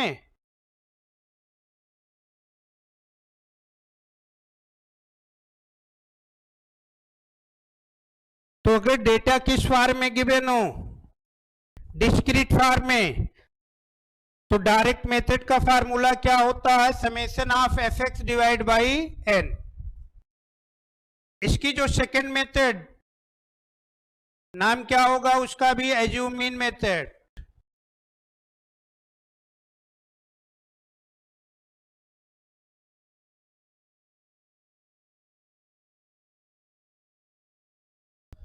एज्यूम मीन मेथड के लिए फार्मूला क्या बनेगा? Arithmetic mean is equal to a plus, यहां पर समेशन, इंडिविजुअल में क्या होता था? डी। यहां पर क्या आएगा? उस डी के साथ में क्रॉसपॉन्डिंग फ्रीक्वेंसी मल्टीप्लाई हो जाएगी। और इसको भी डिवाइड किससे करेंगे? एन से। यहां पर डी का मतलब क्या हो गया, x माइनस ए, और n का मतलब यहां पर भी क्या हुआ, समेशन ऑफ f।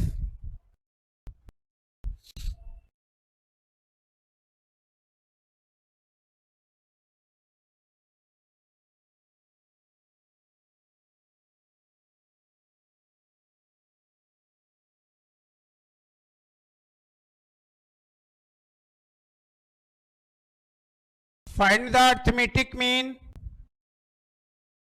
यहां पर बच्चे डेटा गिवन है, x, साथ में क्या गिवन है, क्रॉसपॉन्डिंग फ्रीक्वेंसी।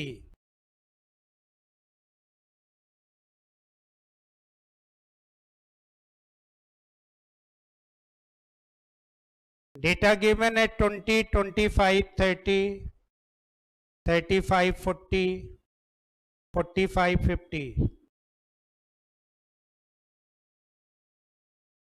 फ्रीक्वेंसी गिवन है 25, 13, 15, 10, 6, 4। ये डेटा गिवन है, इनका क्या कैलकुलेट करना, अर्थमेटिक मीन। और कौन सी मेथड अप्लाई करनी है बच्चे इसमें, suppose second method, assume mean method. तो एज्यूम मीन मेथड अप्लाई करने के लिए सबसे पहले क्या करेंगे, हम एज्यूम करेंगे ए। और ध्यान रखना बच्चे, जो एज्यूम किया जाता है हमेशा किस कॉलम में करेंगे, जिस कॉलम में डेटा होगा। नहीं पता चले आप फ्रीक्वेंसी को एज्यूम कर लिए, ठीक। एज्यूम किस में करेंगे, डेटा वाले कॉलम में। किसको करेंगे, एकदम फ्री हो, किसी को भी कर सकते हो, बट आपकी कैलकुलेशन इजी हो, इसके लिए जनरली हम उस डेटा को एज्यूम करते हैं जिसकी फ्रीक्वेंसी ज्यादा हो, ठीक है। तो इसमें बच्चे सबसे ज्यादा फ्रीक्वेंसी किसकी है, इसको हमने एज्यूम कर लिया ए के इक्वल।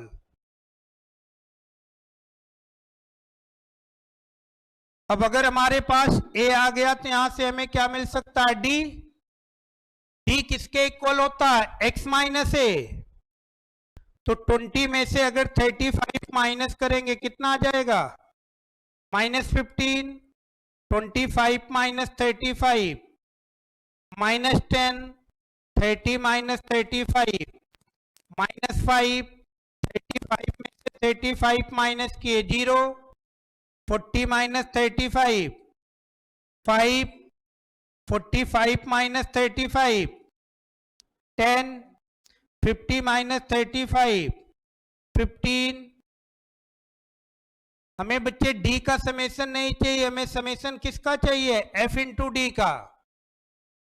तो ये डी वाला कॉलम है, ये एफ वाला कॉलम में मल्टीप्लाई करके लिखेंगे।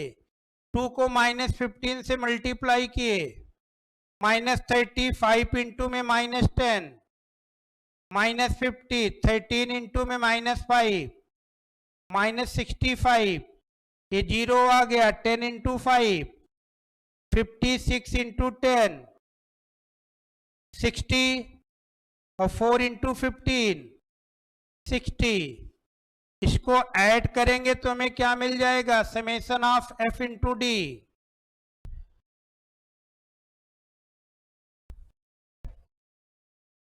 बोलो बच्चे कितना आया आंसर,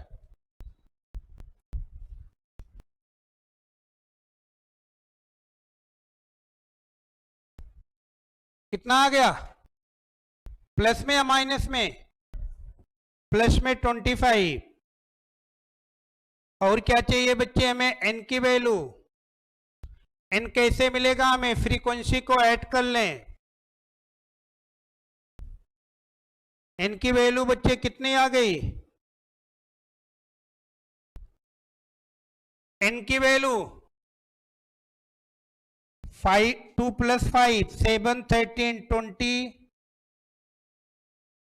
20 और 20, 40, 15, 55।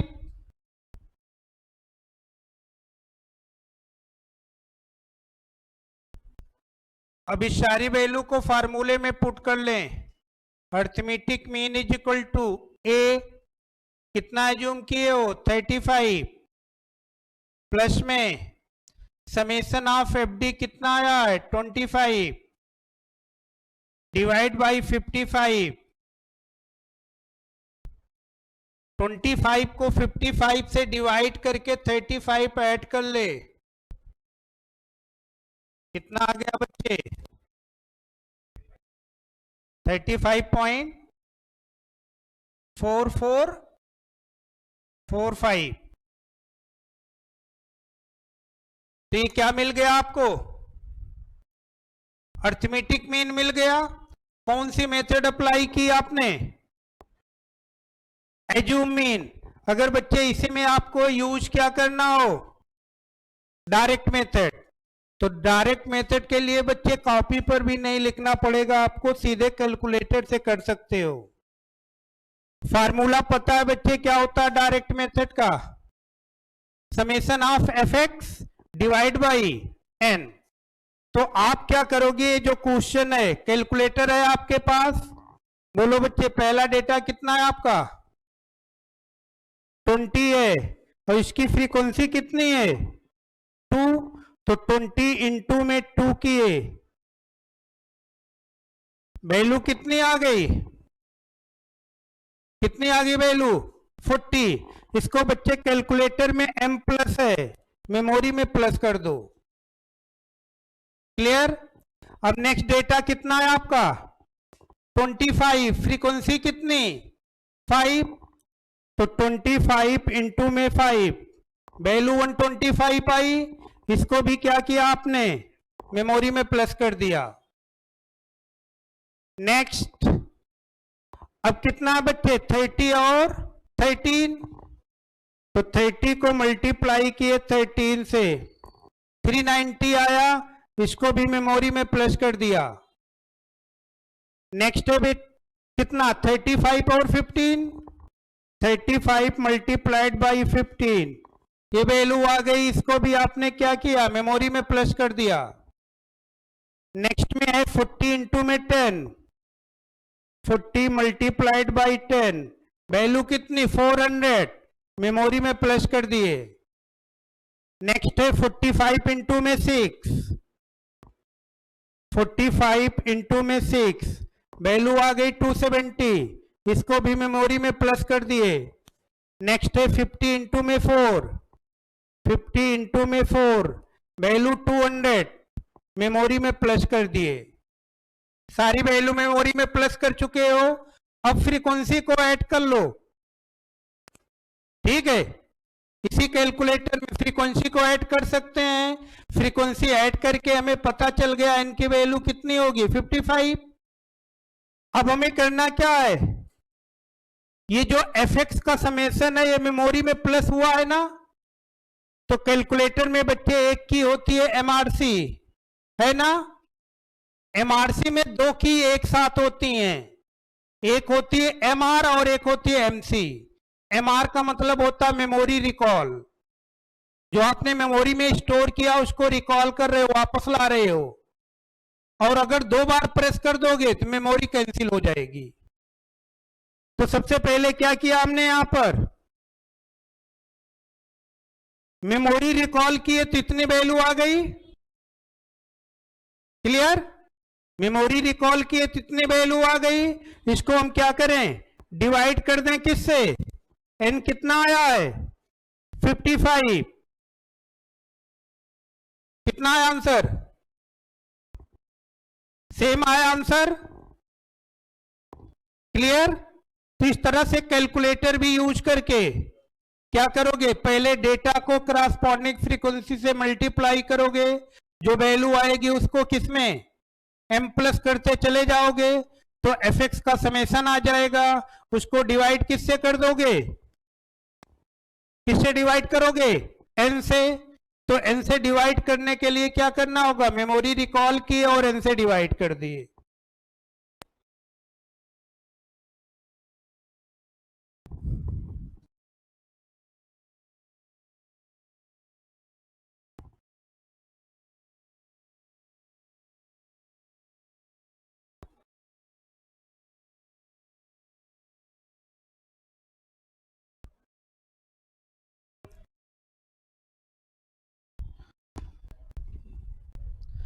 तो ये फार्मूले हो गए किन डेटा के। अगर डेटा डिस्क्रीट फॉर्म में हो तो अरिथमेटिक मीन कैसे कैलकुलेट करोगे।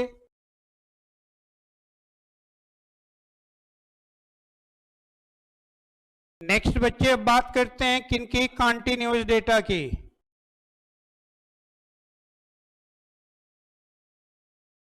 या इसी को हम क्या लिखते हैं, कॉन्टिन्यूअस सीरीज।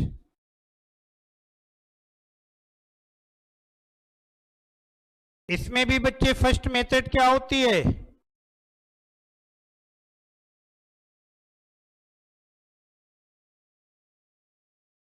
फर्स्ट मेथड क्या होती है, इसमें भी डायरेक्ट मेथड। फार्मूला इसका arithmetic mean is equal to, ऊपर बच्चे हम क्या लिखेंगे, समेशन ऑफ, बच्चे एफ एक्स ना लिख करके यहां पर क्या लिखते हैं, एफ इंटू में एम, और इसको डिवाइड किससे करेंगे, एन से। यहां पर बच्चे जो m होता है, इस m का नाम क्या होता है, m को बच्चे क्या बोलते हैं हम, ध्यान रखना m का नाम क्या होता है, क्लास मार्क। एग्जाम में 2 बार इस टाइप का क्वेश्चन भी पूछा गया है। कई क्लास गिवन थी, उसमें किसी एक क्लास का पूछ लिया क्लास मार्क क्या होगा, और स्टूडेंट के माइंड में ये होता है कि इसको हम क्या बोलते हैं, मिड वैल्यू ऑफ क्लास, जबकि इसका एग्जैक्ट नाम क्या होता है, क्लास मार्क। एम का मतलब क्या हो गया, क्लास मार्क, या इसी को दूसरे नाम से हम क्या लिखते हैं, इसी को क्या लिखते हैं, मिड वैल्यू ऑफ क्लास। इसी को क्या लिखते हैं, मिड वैल्यू ऑफ क्लास। किसी क्लास की मिड वैल्यू अगर लिखनी हो तो आप क्या करते हो, अपर लिमिट प्लस में लोअर लिमिट, और इसको डिवाइड किससे करते हो, 2 से। किसी भी क्लास की upper limit plus lower limit divide by 2 करने से क्या मिलता है, मिड वैल्यू ऑफ क्लास, या इसी का दूसरा नाम क्या होता है, क्लास मार्क।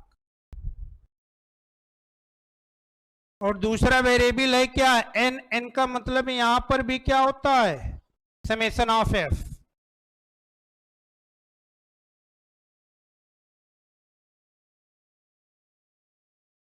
सेकेंड फार्मूला इसमें, या सेकेंड मेथड इसमें भी क्या होती है, एज्यूम मीन मेथड।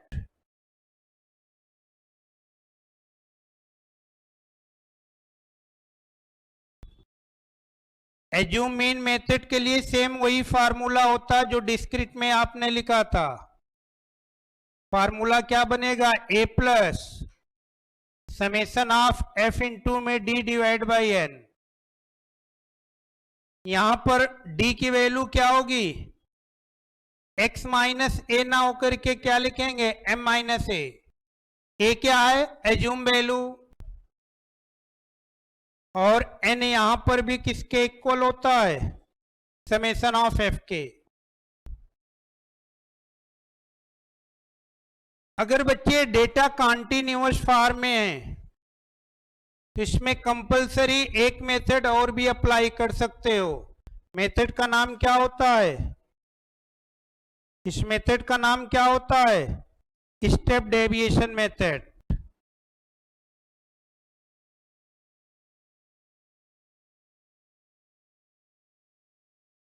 मेथड का नाम क्या होगा, स्टेप डेविएशन मेथड।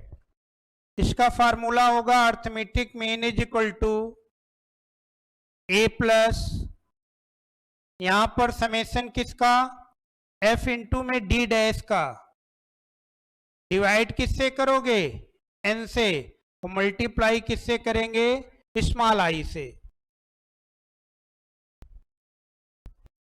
इस फार्मूले में डी डैश का मतलब क्या होता है, m minus a divide by small i. ये स्मॉल आई क्या होता है, स्मॉल आई का मतलब क्या हो गया, कॉमन फैक्टर। स्मॉल आई का मतलब क्या हो गया, कॉमन फैक्टर। और जनरली बच्चे कॉमन फैक्टर को हम क्या लिखते हैं कॉन्टिन्यूअस में, इसी को बच्चे हम क्या लिख सकते हैं, क्लास इंटरवल।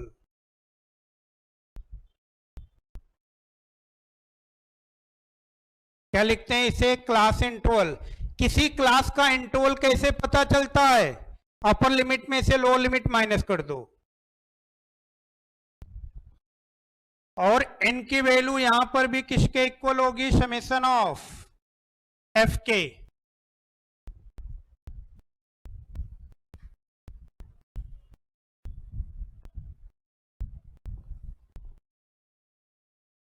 तो अगर डेटा कॉन्टिन्यूअस फॉर्म में हो तो अरिथमेटिक मीन फाइंड करने की कितनी मेथड, 3। पहली डायरेक्ट हो गई, दूसरी एज्यूम मीन और तीसरी क्या होती है, स्टेप डेविएशन। ये स्टेप डेविएशन मेथड आप डिस्क्रीट में भी यूज कर सकते हो, बट उसके लिए कंडीशन ये है कि जो डिस्क्रीट में डेटा गिवन है उसमें कॉमन फैक्टर मिलना चाहिए।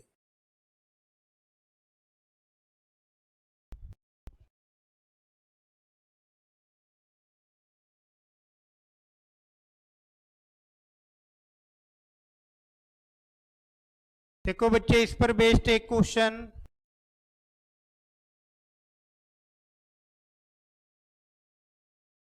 Zero to 10, 10 to 20, 20 to 30, 30 to 40, 40 to 50 and 50 to 60।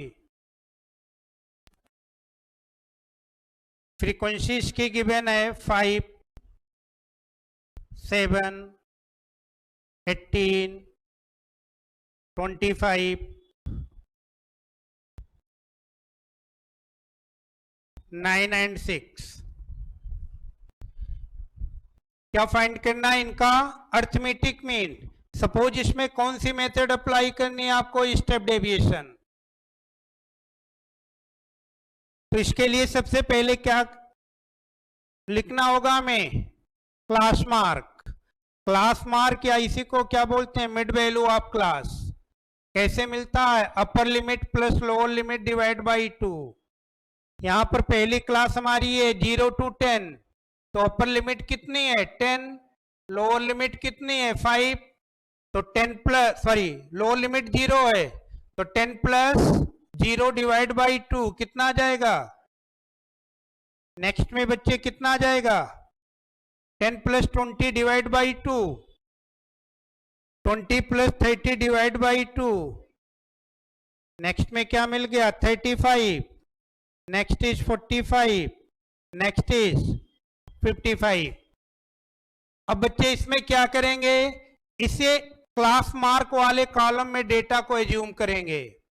किसको एज्यूम करेंगे बच्चे, आपको बता चुके हैं, फ्री हो किसी को भी कर सकते हो, बट कैलकुलेशन हमारा थोड़ा इजी हो इसके लिए उस डेटा को एज्यूम करते हैं जिसकी फ्रीक्वेंसी क्या हो, मैक्सिमम हो।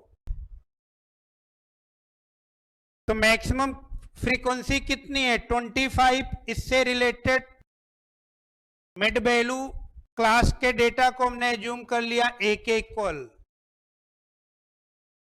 अब यहीं से फाइंड करेंगे बच्चे किसकी वैल्यू, डी डैश की। आपने ए कितना एज्यूम किया है 35।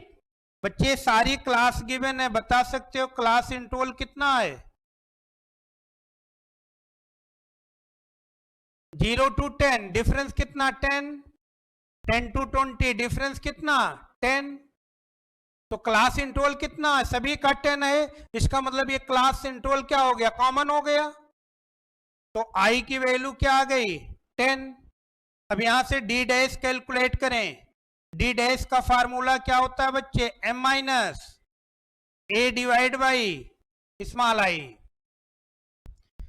तो यहां पर 5 माइनस 35 किए कितना आ गया, और i की वैल्यू कितनी है 10, माइनस 30 को 10 से डिवाइड करेंगे कितना आ जाएगा -3। नेक्स्ट में बच्चे 50 माइनस 35 कितना आ गया -20 डिवाइड बाई 10 -2। नेक्स्ट में 25 में से 35 माइनस किए -10 डिवाइड बाई 10 -1। ये 0 आ गया, ये क्या आ जाएगा 1, और ये क्या आ गया 2। बच्चे फार्मूले में कहीं समेशन ऑफ डी डैश चाहिए? डी डैश की कोई जरूरत नहीं है। जरूरत किसकी है? एफ इंटू डी डैश की। तो यहां पर एक नया कॉलम हमने लिया F D dash. D dash का कॉलम ये है, फ्रीक्वेंसी का कॉलम ये, मल्टीप्लाई कर दिए। 5 इंटू में -3, 7 इंटू में -2, -14, 18 इंटू में -1, -18, 9 इंटू में 1, 9, 6 इंटू में 2, 12। इसको ऐड किए कितना आ गया? कितना आ गया बच्चे? एफ डी डैश कितना आ गया? -26। और फार्मूले में और क्या चाहिए बच्चे आपको? एन की वैल्यू। और एन कैसे मिलता है? फ्रीक्वेंसी को ऐड करने पर। कितना आ गया?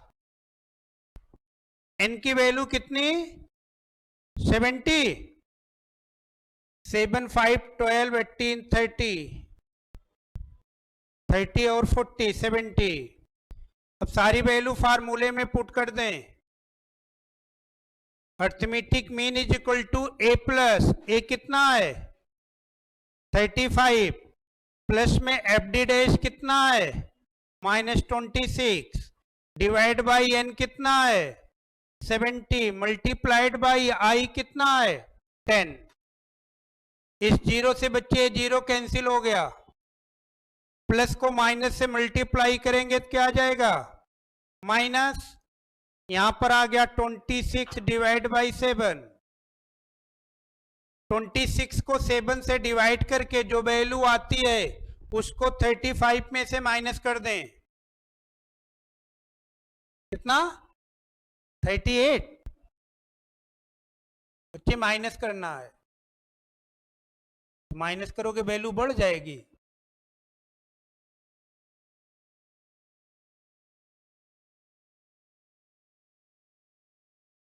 तो 31.28।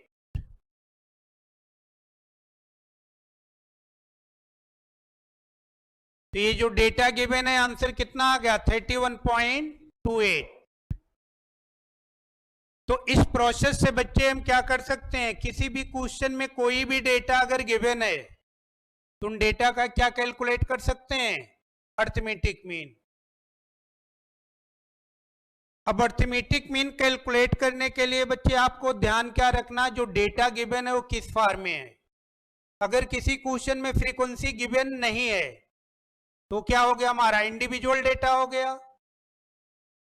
और अगर फ्रीक्वेंसी गिवन है तो उसमें हम ये देखते हैं डेटा की एग्जैक्ट वैल्यू है या उनका रेंज गिवन है। अगर डेटा की एग्जैक्ट वैल्यू हुई तो कौन से डेटा हो गए? डिस्क्रीट। और फ्रीक्वेंसी के साथ में डेटा का क्या गिवन है? अगर रेंज गिवन है तो डेटा क्या हो गए? कॉन्टिन्यूअस। तो जिस फॉर्म में डेटा है उसी फॉर्म में हम क्या करेंगे? फार्मूले यूज करके क्या कैलकुलेट कर लेंगे? Arithmetic mean. तो अर्थमेटिक मीन के फार्मूले बच्चे हो गए। अब बचता क्या है आपका?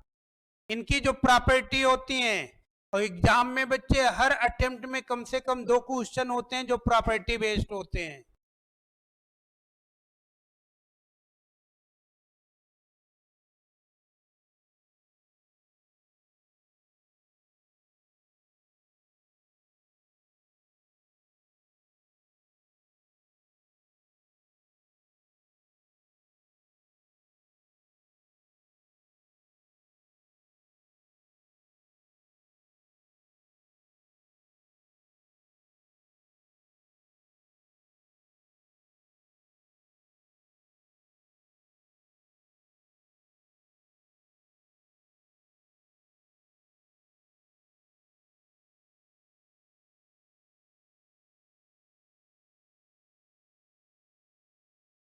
बच्चे जो सब्जेक्टिव एक्सरसाइज है आप लोग घर से इसके 3 क्वेश्चन ट्राई करके आना।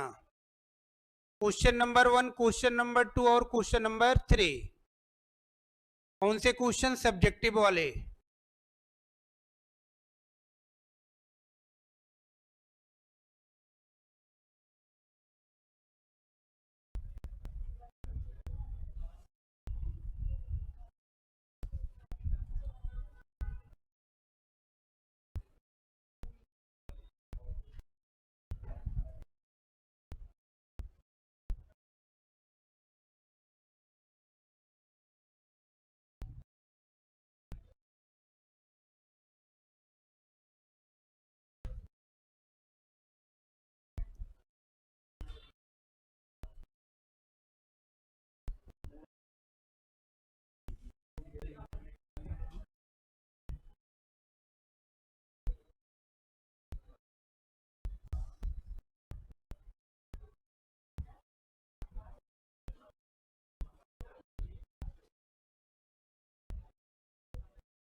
ये राहुल कुशवाहा कौन है? आया है?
हेलो।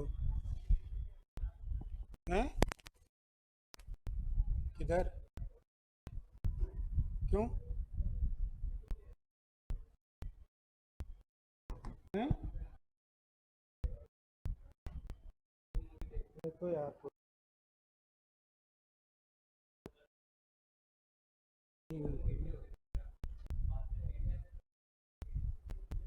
क्लास से निकल के बात करते हैं।